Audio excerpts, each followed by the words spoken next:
আসসালামু আলাইকুম রহমতুল্লাহ। তো চলেন আমরা আজকে ব্যবসা উদ্যোগের প্রথম অধ্যায় শেষ করি। সো আমাদের ব্যবসা উদ্যোগের প্রথম অধ্যায়ে নামই হলো ব্যবসায় পরিচিতি। সো ফার্স্ট আমাদের ব্যবসায় সম্পর্কে জানা লাগবে, কারণ ব্যবসায়ীর সাথে পরিচয় হতে হবে। ব্যবসা হলো একটা বৈধ অর্থনৈতিক কর্মকাণ্ড যার মাধ্যমে ব্যবসায়ী বা একজন মানুষ মুনাফা অর্জন করে। সো ব্যবসায়ের উৎপত্তি হয় হলো মানুষের অভাব থেকে। মানে মানুষ যখন তাদের প্রয়োজনের অভাব অনুভব করে যে তাদের একটা জিনিস লাগবে, তখন মানুষ ব্যবসায়ের আবির্ভাব ঘটায়। আর ব্যবসা হলো প্রধানত তিন প্রকার, যেটার মধ্যে আছে আমাদের শিল্প, বাণিজ্য এবং সেবা। এই শিল্পটা কি? শিল্পটা হলো উৎপাদনের সাথে সম্পর্কিত। উৎপাদন কি? এখন শিল্পটা হলো উৎপাদনের সাথে সম্পৃক্ত। উৎপাদন কি? যেমন আমরা কৃষিকাজ করি, কৃষিকাজের সাথে আমরা ফসল উৎপাদন করি, তাহলে কৃষিকাজটা উৎপাদন শিল্পের আন্ডারে। এরপর আমরা মাছ চাষ করি, তাহলে আমরা মাছ উৎপাদন করতেছি, তাহলে মাছও আমাদের মাছ চাষটা কি শিল্পর আন্ডারে। এরপর আমরা ধরেন পোশাক উৎপাদন করতেছি, সেম পোশাক শিল্প আমাদের, পোশাক শিল্প বা পোশাক কারখানা আমাদের জন্য শিল্পের আন্ডারে। মানে যত ধরনের উৎপাদন সংক্রান্ত কর্মকাণ্ড আছে, যত ধরনের উৎপাদন সংক্রান্ত কর্মকাণ্ড আছে তাকে আমরা শিল্পের আন্ডারে ধরতে পারি। এরপরে আসে হলো বাণিজ্য। বাণিজ্য কি? বাণিজ্য হলো ধরেন আমাদের বাংলাদেশের বাণিজ্যিক রাজধানী কি?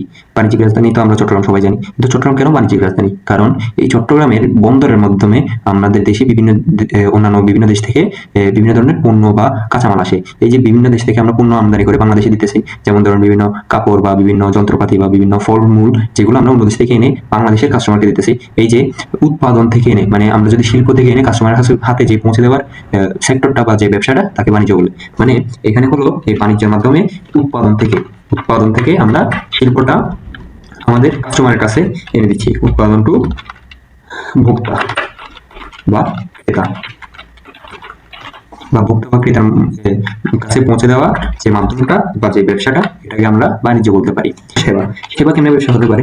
এখন আমরা ধরেন একটা ডাক্তারের কাছে গেলাম, ডাক্তারের কাছে গিয়ে আমরা একটা কনসালটেন্ট নিলাম, তো এই বিনিময়ে কি করলাম, আমরা ডাক্তারকে একটা নির্দিষ্ট পরিমাণের ফি দিলাম। এই যে ফি দেওয়াটা, এটা কিন্তু তার ডাক্তারের জন্য একটা আয়ের উৎস হচ্ছে।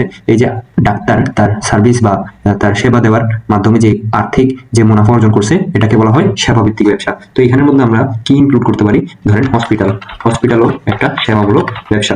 বিভিন্ন ধরনের প্রাইভেট স্কুল আছে, এগুলো কিন্তু সেবামূলক ব্যবসার আন্ডারে।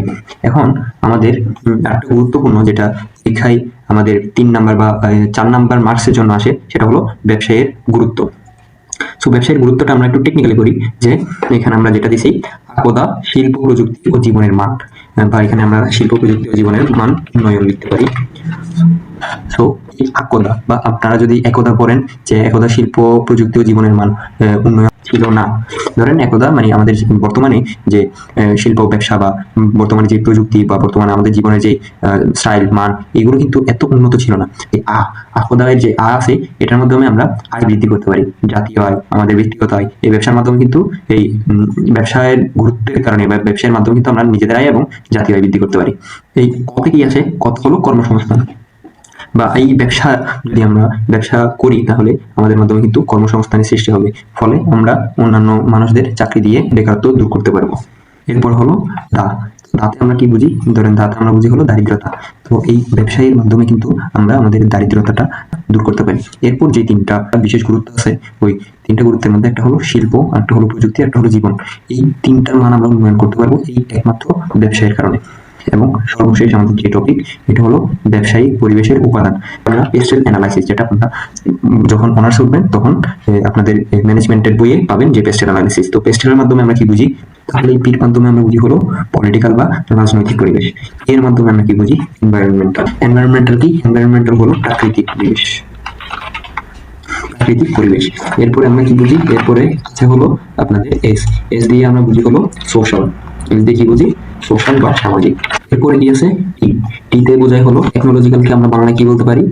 প্রযুক্তিগত পরিবেশ। ইতে হলো ইকোনমিক্যাল।